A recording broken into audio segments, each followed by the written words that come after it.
unless you've been living under a rock, you probably noticed that Solana keeps on going up. Up and up and up and up. It's about to shatter 100. It flipped above XRP a day ago. It flipped above BNB, even though BNB's up. Now, it's at number 4 on CMC. Can it flip Tether and become number 3 behind Ethereum? Quite possibly. Now, it's not quite possibly. It actually will happen. I mean, let's be honest. Tether is a stablecoin. It's not going to pump like any of the L1s. Solana was much bigger before. So can they flip Tether in short order and become number 3? Most definitely. Now, can Solana flip Ethereum? That's another story. That is going to be hard. But something that's helping is Van Eyck, who's also an applicant for Bitcoin ETFs. They made 15 crazy crypto predictions recently. All I tell you guys, I don't tell you guys what to buy, right? It's like you said, entertainment purposes.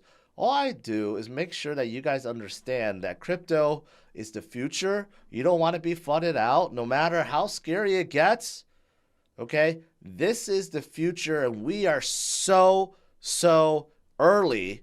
All you have to do, the winning strategy, is HODL and DCA. The longer you do that, the more you make. That's really what it comes down to. That's really, if you break it down, what I do. That's all I do. But so many people need it, especially the newcomers in the space. So thank you, Team Collins. If I had a blue label with me right now, I would drink it. But you know, I'm packing up right now. Game is not Solana's strong suit, but you know which project is strong suit is with games. It's Immutable X. So actually, they talk about Immutable X, and Immutable X is actually doing very well today as well. Okay, so they talk about Immutable X because they say games like Illuvium and many others, okay, are going to carry the space.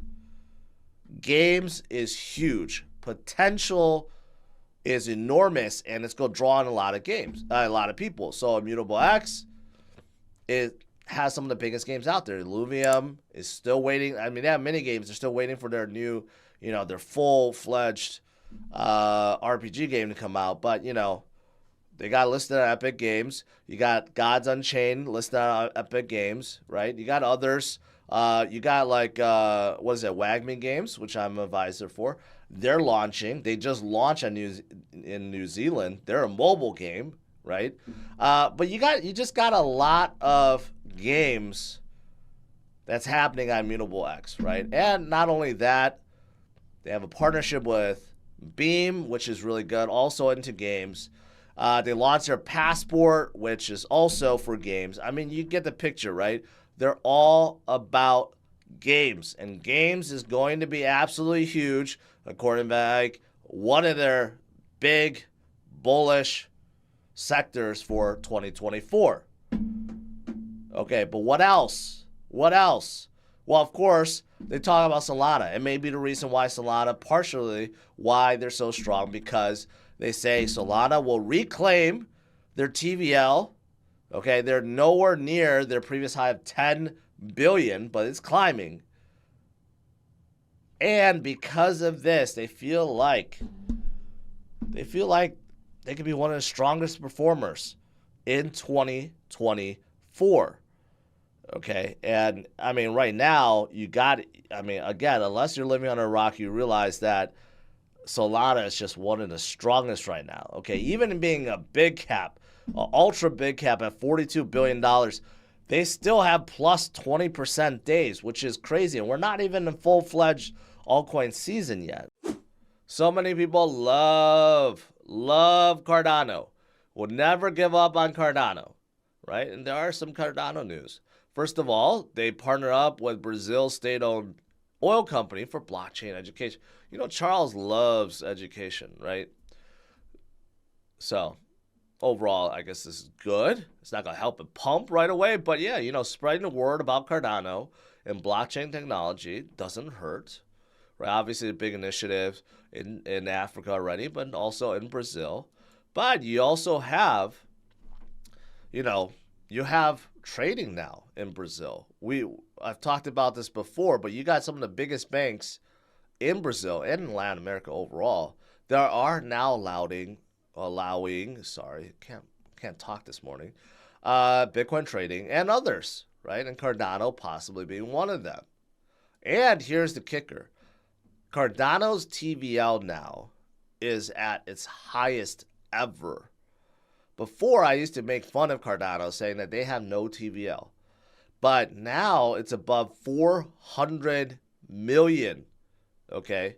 And that's due to Indigo, which creates tokens based on real-world assets, and MinSwap and Liquid, which is lending, and you got DGen stablecoin. I mean, it's starting to add up, right? 400 million is no joke. And the more liquidity gets locked in, the better it is overall. So good for Cardano. Pepe's up 20-something% today. Pepe's been really stagnant, watching Bonk surpass it and go higher. Bonk is twice the market cap as Pepe. But today, they decided to transfer into a multi-sig wallet, okay? See, they brought this upon themselves. They had a multi-sig wallet that required 8 signatures. They downplayed it to like 5 or 3 because some of the founders wanted to cash out and they just changed the code. So it seemed like it was hacked, but it wasn't really, basically a whole bunch of dispute. But now they're putting it back into a new multi-sig wallet, and somehow people like this move, or maybe because Binance has reduced the minimum order size on spot and margin trading pairs, Pepe, Floki, and Bonk. I don't know if that has something to do with it, but Pepe's up 21% today. Polkadot went up huge yesterday, and I think it's still up today. Polkadot, a lot of people ask me about Polkadot. I never like really, where is it? It's right up here. It's going to flip Doge soon. Polkadot had a very, very strong day yesterday, and I was wondering why, and this is why. They're integrating with Pokemon Go and Call of Duty mobile engine. So Polkadot has something called VS, and it's basically they're integrating that with Unity's the game maker and the SDK behind some of these most popular games. So basically how I interpret this is Polkadot wants to get in the gaming space. You don't really hear about any games on top of Polkadot, right? But they want to change that, and they want to integrate with some of the largest gaming companies out there in the Web 2 space and kind of, work together and try to come out with Web 3 stuff.